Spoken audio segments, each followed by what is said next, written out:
Well, this is the border of the Sherwood Forest Country Park and Seymour Grove. Seymour Grove being a belt of pine trees which protects Sherwood Forest Country Park and its ancient oaks from the northwest and westerly winds. Seymour Grove is a vital part of the protection of these old trees. Just the other side of Seymour Grove is the Budby South Forest Reserve, which is an area of heathland. And I'm moth trapping here tonight being the 30th of April. It seems ages since I last trapped, and that was at Eakring. So we're well overdue a couple of hours at the country park. There has been some light rain, only very light rain and spitting. Rain is forecast, but not really until after midnight, and then it's mainly light. So, as the light fades here, and while you can still see me, I'd best get set up.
This is not a part that I've ever trapped frequently.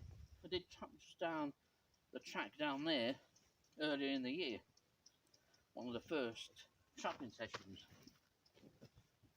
But this top path, I remember trapping it once years ago. But tonight, with a variety of trees, it may just give us a better species list.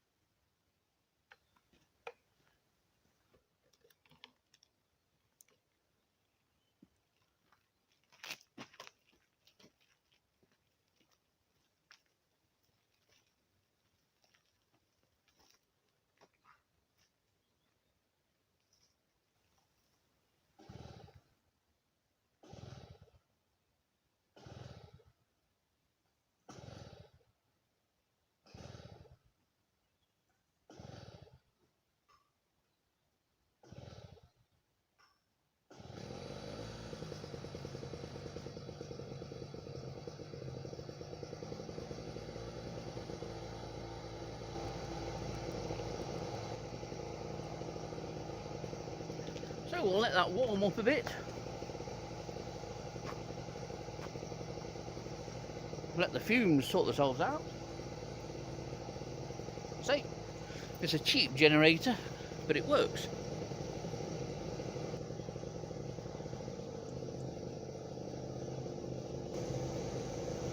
Now I've had a quick check of the beeches. There's a small half a dozen or so beech trees here, and on the trunks of those there's a larva, a really attractive larva. It's a larva of beautiful hooktip, beautiful moth.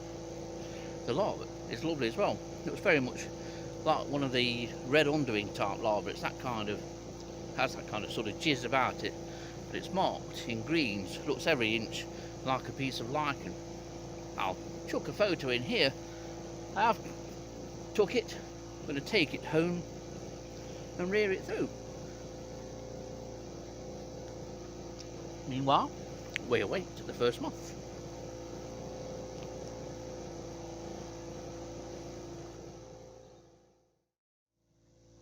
Well, I think I've chosen quite well here because we've got a nice bench that I can sit on. may well help with the old knees, you know. Darkness is descending and it shouldn't be too long before we have the first moth. There'll be a changeover, certainly from the last time I trapped here, but probably from when I trapped at Heaping. A lot of moths caught then in the last session will no longer be flying now. But May is a funny month. You get more species, just less of them in general. But we shall have to wait and see what turns up. So we're about 20 minutes or so in. It's pretty dark now, so there should be one or two moths winging their way in towards us soon. But May marks the crossover period between, I mentioned this before, between those early spring moths and those of the more typical later spring moths. It means that, say, you get fewer moths, but you generally get more species, and there should be some nice moths turn up. There's great potential this time of year for a wide range of species. The first species are those that are just starting to appear on the wing, such as scalloped hook-tip. That's a perfect example. It'd be nice to get a few micros. Micros have been thin on the ground, and none of the expected and hoped for eclaris species in the early months of the year. But of course, trapping in February and March often means that you get larger counts of moths. That looks like another scalloped hook-tip. In fact, as it settles down in front of me, I can tell you it is a scalloped hook-tip. So that brings a total of 3 scalloped hook-tips and 1 late brindled pug. We shall see what comes in, but although you're in May and the nights are becoming warm, and this is the first mild night for ages, and you think you'd get more moths, but it's that transitional period. You can get far more moths in February and March on any night in those 2 months than you can in May. Saying that, here's another moth that's just coming in from the left. This looks like another scalloped hook-tip, but it isn't, because it's settled down and that's a carpet.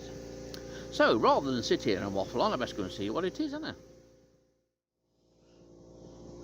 Now this is one of the target species of the night, and this is quite a speciality here in Nottinghamshire, really. This is scarce prominent, and it's an absolutely beautiful moth. I will of course drop a photo in that illustrates just how nice this moth is. It might not look it from this shot, but it is just beautifully coloured. In Nottinghamshire, this is very much a Sherwood Forest speciality, but there are odd records away from Sherwood Forest area that it does stretch down to Mansfield area and presumably up into Clumber. This is a lovely moth to get, and one of a number of new species for the year that's in on the sheet. And here's another new species. This is an early tooth striped. This is not a moth that we've ever caught commonly. In fact, the only time I ever trapped this moth has been here in the Sherwood Forest Country Park.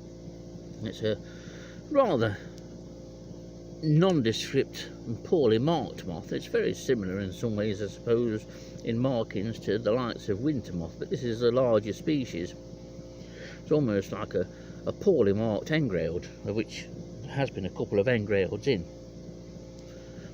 But I say this is not a moth that I catch regularly, but there is 2 in here at the moment, so it's a nice one for the year. And I'll put a photo in because this light from a mercury vapour light doesn't do this species justice. It's more grey and lighter than it appears here.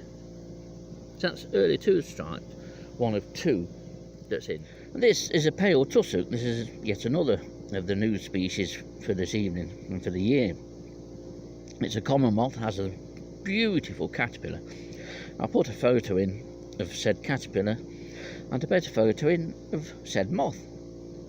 It's a moth that's marked with the background colours of greys, and then there are various darker grey shadings and lines across the wings, as you can see. And the antennae are really well plumed on this male pale tussock. It's a lovely moth. The females are larger, often paler, and it's a variable moth as well. A typical May species. It is raining lightly, which is fine. I'm surprised at the number of moths. I know we are in Sherwood Forest in its prime habitat and all that, but I've trapped here before in April and May and it's been pretty poor. But conditions are just right. So this is the warmest night we've had for a couple of weeks. It's not been suitable or worth coming out to trap. Good number of species, an increasing number of species obviously, but good numbers of moths. There's a lot of pugs, and I think one species of pug that's in, I think, is larch pug. I've got to take a couple home so I can photograph them, because larch pug would certainly be a new species to me. But pug identification is difficult at the best of times. There are a few readily identifiable pugs, so I need to take a couple home and have a look at them in daylight. But here's the scene as we watch the moths come in. And I need to write some more down of what's coming.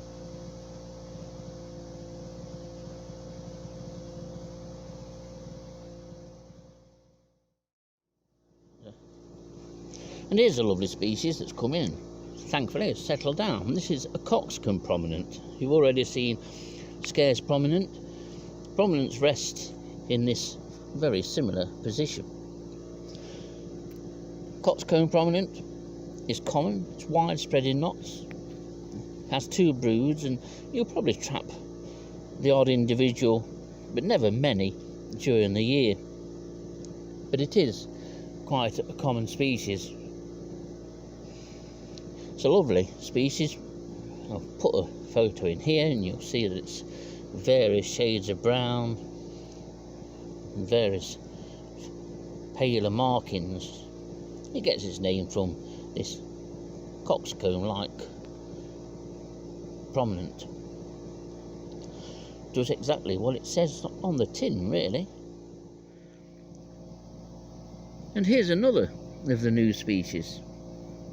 This is lunar marble brown, which doesn't really do exactly what it says on the tin, because if I shine a better light on it, you'll see that there's no element of brown in it at all. It's just various shades of grey, but nicely marked nonetheless.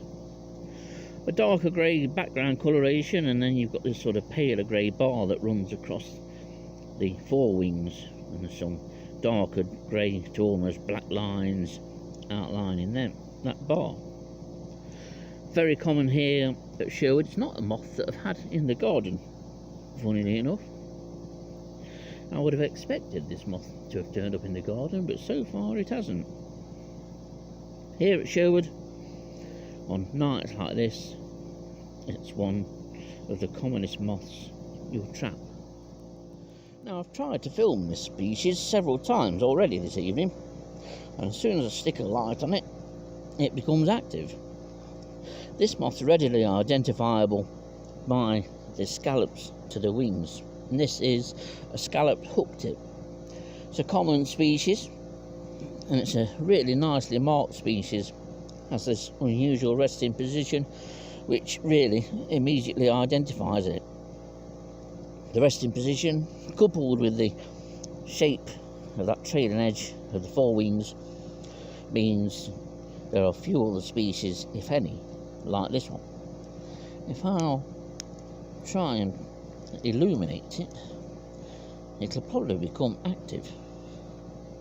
But as you can see, it's a lovely marked moth. And from the photo that I'll put in here, you'll see just how attractive it is. Common, you'll get it commonly in gardens and pretty much any habitat type. I had about 5 of these this evening, and it was the first species to come in. So that's scalloped hooktip.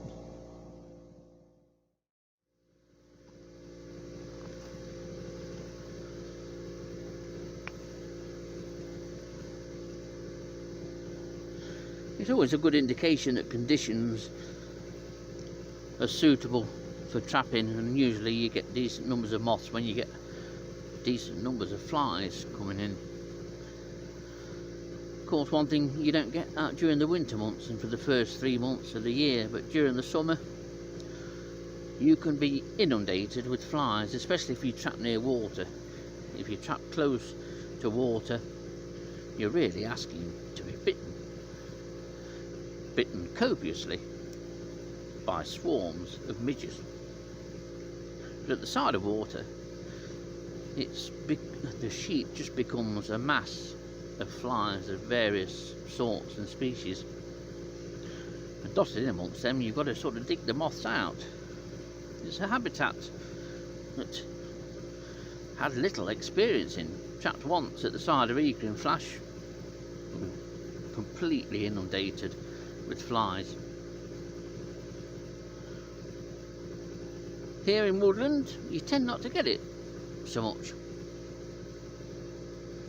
but it's always a good indicator of the number of flies around the light.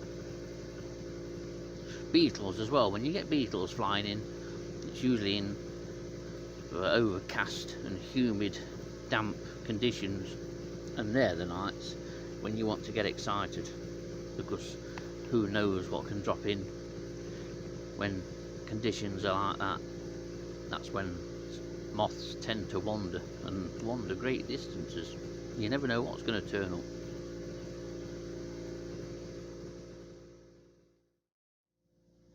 Right, this one's in a pot at the moment. It's just come in. Quite surprised to see this, because it's a nut tree tussock. This is another very much Sherwood Forest speciality species. Lovely moth. Hopefully it will settle down and play. If it doesn't, here's a photo. And here's nut tree tussock, starting to get active.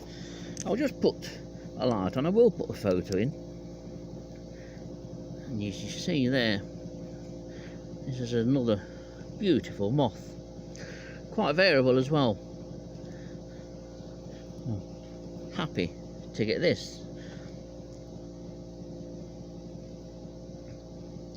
I wasn't expecting this. I'd forgotten we're not trapping out here for a number of years.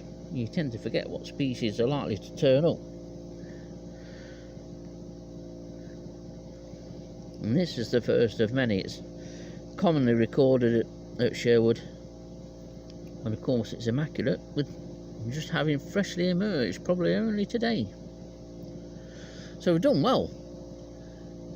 It's been a good night, but the rain is becoming increasingly more persistent. It's still light, but it's becoming annoying, and I don't like to trap too much when it is raining like this, because it makes the sheet wet, and the moths can get into difficulty sometimes. If they happen to get onto the backs, then they tend to struggle.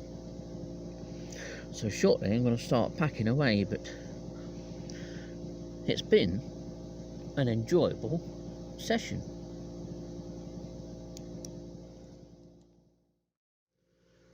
Well, while the rain keeps coming down, it's only light rain, but say it's annoying. I don't want the ground sheet to get unnecessarily wet. So it's time for a steady pack up. And while I pack up, just switch the light off, you can watch the comings and goings of the various moths here. There's a couple of lesser swallow prominents that have just dropped in. It's just a shame that we have the rain. It's just one of those things.